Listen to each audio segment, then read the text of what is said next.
ಮೋದಿಯವರು ಹೇಳ್ತಾರೆ ಚಿನ್ನದ ಬೆಲೆ ಯಾಕೆ ಜಾಸ್ತಿ ಆಯಿತು ಅಂತ ಹೇಳ್ತಾ ಇಲ್ಲ. ಪೆಟ್ರೋಲ್ ಕಡಿಮೆ ಮಾಡಿ ಅಂತ ಹೇಳ್ತಾ ಇದ್ದಾರೆ. ಯಾಕಾಯಿತು ಅಂತ ಹೇಳ್ತಾ ಇಲ್ಲ. ಜನಕ್ಕೆ ಯಾರಿಂದ ತೊಂದರೆ ಆಯಿತು ಅಂತ ಮೋದಿಯವರು ಎಕ್ಸ್ಪ್ಲೇನ್ ಮಾಡಬೇಕು. ಈ ಮದುವೆ ಮಾಡೋರು, ಮುಜಿ ಮಾಡೋರು, ಚಿನ್ನ ತಗೊಳ್ತಿರೋರನ್ನ ಯಾರು ಬೇಡ ಅಂತಾರೆ. ನೀವು ಜನರಿಗೆ ಏನು ಒಂದು ಸಲಹೆ ಏನು ಬೇಕಾದ್ರೂ ಕೊಡ್ತೀರಿ. ಹಿಂದೆ ಕೋವಿಡ್ ಬಂದಾಗ ದೀಪ ಹಚ್ಚಿಂದ್ರಿ, ದೀಪ ಹಚ್ಚೋ, ಚಪ್ಪಾಳೆ ತಟ್ಟಿದ್ರೆ ಚಪ್ಪಾಳೆ ತಟ್ಟೋ, ಏನಾದ್ರು ನಿಂತ್ಕೋತಾ? ಏನು ನಿಂತ್ಕೋದಿಲ್ಲ. ಅದು ಪ್ರಾಕ್ಟಿಕಲ್ ಇರಬೇಕು. ಯಾರು ಇದನ್ನ ಪಾಪ ಜೀವನದಲ್ಲಿ ಮದುವೆ ಆಯ್ತಾರೆ, ಚಿನ್ನ ಇದನ್ನ ತಾಲಿ ಕಟ್ಕೊಳ್ಳೋರು, ಒಂದು ಸರ ಮಾಡ್ಕೊಳ್ಳೋರು ನಾವು ಬೇಡನಕ್ಕಾಗ್ತದ? ಅದೆಲ್ಲ ಮಾಡೋಕ್ಕಾಗಲ್ಲ. ಅವರ ಬದುಕಿನಲ್ಲಿ ಕಷ್ಟನೋ ಸುಖನೋ ಸಾಲನೋ ಸೋಲನೋ ಮಾಡಿ ಅವರ ಜೀವನದಲ್ಲಿ ಅವರು ಮಾಡ್ತಾರೆ. ಈಗ ಓಡಾಡೋರ್ನೆಲ್ಲಾದ್ರೂ ಗೌರ್ಮೆಂಟ್ ಬಸ್ಸಲ್ಲಿ ಓಡಾಡಿ ಅಂದ್ರೆ ಆಗ್ತದ? ಈಗ ಫಸ್ಟು ಆಫೀಸರ್ಗಳಿಗೆಲ್ಲ ಹೇಳಪ್ಪ, ಸೆಂಟ್ರಲ್ ಗೌರ್ಮೆಂಟ್ ಆಫೀಸರ್ಸು, ನೀವು ಯಾರು ಗೌರ್ಮೆಂಟ್ ಇದರಲ್ಲಿ ನಿಮ್ಮ ಗಾಡಿಗಳಲ್ಲಿ ಓಡಬೇಡಿ, ನೀವೆಲ್ಲ ಮೆಟ್ರೋಲ್ ಹೋಗಿ ಇಲ್ಲ ಗೌರ್ಮೆಂಟ್ ಬಸ್ಸಲ್ಲಿ ಹೋಗಿ ಅಂತ ಫಸ್ಟು ತಾಕೀತು ಮಾಡಲಿ. ಅವ್ರ ಮಂತ್ರಿಗಳಿಗೆ ತಾಕೀತು ಮಾಡಲಿ, ಸೆಂಟ್ರಲ್ ಮಿನಿಸ್ಟರ್ ತಾಕೀತು ಮಾಡಲಿ, ಅವ್ರ ಸರ್ಕಾರ ಇರೋಂಥ ಎಲ್ಲ ಮಂತ್ರಿಗಳಂತ ಅವರು ತಾಕೀತು ಮಾಡಲಿ. ನೀವು ಯಾರು ಇನ್ಮೇಲೆ ಪೆಟ್ರೋಲ್ ಗಾಡೀಲಿ ಹೋಗಬೇಡಿ, ನೀವೆಲ್ಲ ಗೌರ್ಮೆಂಟ್ ಬಸ್ಸಲ್ಲಿ ಹೋಗಿ, ನೀವೆಲ್ಲ ಮೆಟ್ರೋಲ್ ಹೋಗಿ, ನೀವೆಲ್ಲ ಟ್ರೈನಲ್ಲಿ ಹೋಗಿ ಅಂತ ಫಸ್ಟ್ ಅವ್ರಿಗೆಲ್ಲ ಹೇಳಿ. ಫಸ್ಟು ನಾನು ನಡ್ಕೋಬೇಕು, ಆಮೇಲೆ ನಾವು ಬೇರೆ ಸಾಮಾನ್ಯ ಜನಕ್ಕೆ ಕೇಳಬೇಕು. ನನಗೆ ಐಷಾರಾಮಿ ಕಾರ್ ಇಟ್ಕೊಬಿಟ್ಟು ನಾನು ಮಾತ್ರ ಓಡಾಡೋದು, ಸಾಮಾನ್ಯ ಜನ ಓಡಾಡೋದು ಅದೆಲ್ಲ ಆಗಿರ್ತೀವಿ. ಕೆಲವು ಜಗತ್ತಿನ ಪರಿಸ್ಥಿತಿ ಸರಿ ಇಲ್ಲ, ಕೆಲವೊಂದ್ಸಲ ತ್ಯಾಗಕ್ಕೂ ಸಿದ್ಧವಾಗಿದೆ. ಸರಿ, ತ್ಯಾಗ ಫಸ್ಟ್ ನಮ್ಮಿಂದ ಶುರು ಮಾಡಿಸ್ಲಿ ಅಂತ ಹೇಳ್ತಾ ಇರೋದು. ಮಂತ್ರಿಗಳಿಂದ, ಗೌರ್ಮೆಂಟ್, ಸೆಂಟ್ರಲ್ ಗೌರ್ಮೆಂಟ್ ಅಫಿಷಿಯಲ್ಸ್ ಇಂದ, ಇವರ ರಾಜ್ಯದಲ್ಲಿರುವಂತಹ ಎಲ್ಲ ಸ್ಟೇಟ್ ಗೌರ್ಮೆಂಟ್ ಅಫಿಷಿಯಲ್ಸ್ ಇಂದ ತ್ಯಾಗ ಶುರು ಮಾಡಲಿ. ಅವ್ರ ಕಾರ್ಯಕರ್ತರಿಂದ ತ್ಯಾಗ ಶುರು ಮಾಡಲಿ, ಲೀಡರ್ಗಳಿಂದ ತ್ಯಾಗ ಶುರು ಮಾಡಲಿ, MLAಗಳಿಂದ ತ್ಯಾಗ ಶುರು ಮಾಡಲಿ, ಆಮೇಲೆ ಬೇರೆಯವರು.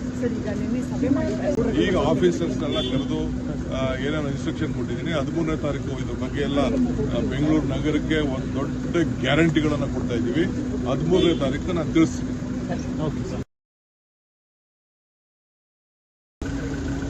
ಮೋದಿಯವರು ಹೇಳ್ತಾರೆ ಚಿನ್ನದ ಬೆಲೆ ಯಾಕೆ ಜಾಸ್ತಿ ಆಯಿತು ಅಂತ ಹೇಳ್ತಾ ಇಲ್ಲ.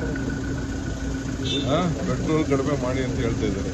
ಯಾಕಾಯಿತು ಅಂತ ಹೇಳ್ತಾ ಇಲ್ಲ. ಜನಕ್ಕೆ ಯಾರಿಂದ ತೊಂದರೆ ಆಯಿತು ಅಂತ ಮೋದಿಯವರು ಎಕ್ಸ್ಪ್ಲೇನ್ ಮಾಡಬೇಕು. ಈ ಮದುವೆ ಮಾಡೋರು, ಮುಜಿ ಮಾಡೋರು, ಚಿನ್ನ ತಗೊಳ್ತಿರೋರನ್ನ ಯಾರು ಬೇಡ ಅಂತಾರೆ. ನೀವು ಜನರಿಗೆ ಏನು ಒಂದು ಸಲಹೆ ಏನು ಬೇಕಾದ್ರೂ ಕೊಡ್ತೀರಿ. ಹಿಂದೆ ಕೋವಿಡ್ ಬಂದಾಗ ದೀಪ ಹಚ್ಚಿಂದ್ರಿ, ದೀಪ ಹಚ್ಚೋ, ಚಪ್ಪಾಳೆ ತಟ್ಟಿದ್ರೆ ಚಪ್ಪಾಳೆ ತಟ್ಟೋ, ಏನಾದ್ರು ನಿಂತ್ಕೋತಾ? ಏನು ನಿಂತ್ಕೋದಿಲ್ಲ. ಅದು ಪ್ರಾಕ್ಟಿಕಲ್ ಇರಬೇಕು. ಯಾರು ಇದನ್ನ ಪಾಪ ಜೀವನದಲ್ಲಿ ಮದುವೆ ಆಯ್ತಾರೆ, ಚಿನ್ನ ಇದನ್ನ ತಾಲಿ ಕಟ್ಕೊಳ್ಳೋರು, ಒಂದು ಸರ ಮಾಡ್ಕೊಳ್ಳೋರು ನಾವು ಬೇಡನಕ್ಕಾಗ್ತದ? ಅದೆಲ್ಲ ಮಾಡೋಕ್ಕಾಗಲ್ಲ. ಅವರ ಬದುಕಿನಲ್ಲಿ ಕಷ್ಟನೋ ಸುಖನೋ ಸಾಲನೋ ಸೋಲನೋ ಮಾಡಿ ಅವರ ಜೀವನದಲ್ಲಿ ಅವರು ಮಾಡ್ತಾರೆ.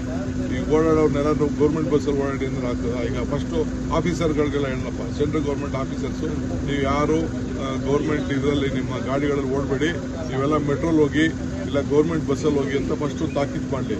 ಅವ್ರ ಮಂತ್ರಿಗಳಿಗೆ ತಾಕೀತು ಮಾಡಲಿ, ಸೆಂಟ್ರಲ್ ಮಿನಿಸ್ಟರ್ ತಾಕೀತು ಮಾಡಲಿ, ಅವ್ರ ಸರ್ಕಾರ ಇರೋಂಥ ಎಲ್ಲ ಮಂತ್ರಿಗಳಂತ ಅವರು ತಾಕೀತು ಮಾಡಲಿ. ನೀವು ಯಾರು ಇನ್ಮೇಲೆ ಪೆಟ್ರೋಲ್ ಗಾಡೀಲಿ ಹೋಗಬೇಡಿ, ನೀವೆಲ್ಲ ಗೌರ್ಮೆಂಟ್ ಬಸ್ಸಲ್ಲಿ ಹೋಗಿ, ನೀವೆಲ್ಲ ಮೆಟ್ರೋಲ್ ಹೋಗಿ, ನೀವೆಲ್ಲ ಟ್ರೈನಲ್ಲಿ ಹೋಗಿ ಅಂತ ಫಸ್ಟ್ ಅವ್ರಿಗೆಲ್ಲ ಹೇಳಿ. ಫಸ್ಟು ನಾನು ನಡ್ಕೋಬೇಕು, ಆಮೇಲೆ ನಾವು ಬೇರೆ ಸಾಮಾನ್ಯ ಜನಕ್ಕೆ ಕೇಳಬೇಕು. ನನಗೆ ಐಷಾರಾಮಿ ಕಾರ್ ಇಟ್ಕೊಬಿಟ್ಟು ನಾನು ಮಾತ್ರ ಓಡಾಡೋದು, ಸಾಮಾನ್ಯ ಜನ ಓಡಾಡೋದು ಅದೆಲ್ಲ ಆಗಿರ್ತೀವಿ. ಕೆಲವು ಜಗತ್ತಿನ ಪರಿಸ್ಥಿತಿ ಸರಿ ಇಲ್ಲ, ಕೆಲವೊಂದ್ಸಲ ತ್ಯಾಗಕ್ಕೂ ಸಿದ್ಧವಾಗಿದೆ. ಸರಿ, ತ್ಯಾಗ ಫಸ್ಟ್ ನಮ್ಮಿಂದ ಶುರು ಮಾಡಿಸ್ಲಿ ಅಂತ ಹೇಳ್ತಾ ಇರೋದು. ಮಂತ್ರಿಗಳಿಂದ, ಗೌರ್ಮೆಂಟ್, ಸೆಂಟ್ರಲ್ ಗೌರ್ಮೆಂಟ್ ಅಫಿಷಿಯಲ್ಸ್ ಇಂದ, ಇವರ ರಾಜ್ಯದಲ್ಲಿರುವಂತಹ ಎಲ್ಲ ಸ್ಟೇಟ್ ಗೌರ್ಮೆಂಟ್ ಅಫಿಷಿಯಲ್ಸ್ ಇಂದ ತ್ಯಾಗ ಶುರು ಮಾಡಲಿ. ಅವ್ರ ಕಾರ್ಯಕರ್ತರಿಂದ ತ್ಯಾಗ ಶುರು ಮಾಡಲಿ, ಲೀಡರ್ಗಳಿಂದ ತ್ಯಾಗ ಶುರು ಮಾಡಲಿ, MLAಗಳಿಂದ ತ್ಯಾಗ ಶುರು ಮಾಡಲಿ, ಆಮೇಲೆ ಬೇರೆಯವರು. ಈಗ ಆಫೀಸರ್ಸ್ನೆಲ್ಲ ಕರೆದು ಏನೇನೋ ಇನ್ಸ್ಟ್ರಕ್ಷನ್ ಕೊಟ್ಟಿದ್ದೀನಿ. 13ನೇ ತಾರೀಕು ಇದ್ರ ಬಗ್ಗೆ ಎಲ್ಲ ಬೆಂಗಳೂರು ನಗರಕ್ಕೆ ಒಂದು ದೊಡ್ಡ ಗ್ಯಾರಂಟಿಗಳನ್ನು ಕೊಡ್ತಾ ಇದ್ದೀವಿ. 13ನೇ ತಾರೀಕು ನಾನು ತಿಳಿಸ್ತೀನಿ. ಹೆಚ್ಚಿನ ವಿಡಿಯೋಗಳಿಗೆ ಪ್ರತಿಧ್ವನಿ ಯೂಟ್ಯೂಬ್ ಚಾನೆಲ್ ಸಬ್ಸ್ಕ್ರೈಬ್ ಮಾಡಿ, ಬೆಲ್ ಐಕಾನ್ ಕ್ಲಿಕ್ ಮಾಡಿ.